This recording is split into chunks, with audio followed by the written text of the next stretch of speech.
సత్తుపల్లిలో ఉన్న పలు ధాబాలు, రెస్టారెంట్లో నాణ్యమైన ఆహారాన్ని అందించడం లేదు. పాచిన బిర్యానీలు, కుళ్ళిన మాంసంతో వంటకాలను ఆహార ప్రియులకు వడ్డిస్తున్నారు.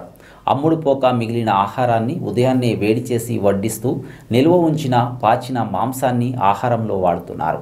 ఒక యువకుడు పెద్ద వంతెన సమీపంలోని రెస్టారెంట్లో బిర్యానీ ఆర్డర్ చేసి తింటూ రుచిలో తేడా ఉందని గమనించగా ఫంగస్ పట్టిన చికెన్ ముక్కలను చూసి అవాక్కుకు గురై వీడియో, ఫోటోలు సోషల్ మీడియాలో పోస్ట్ చేయడంతో ఆ వార్త వైరల్ అయ్యింది.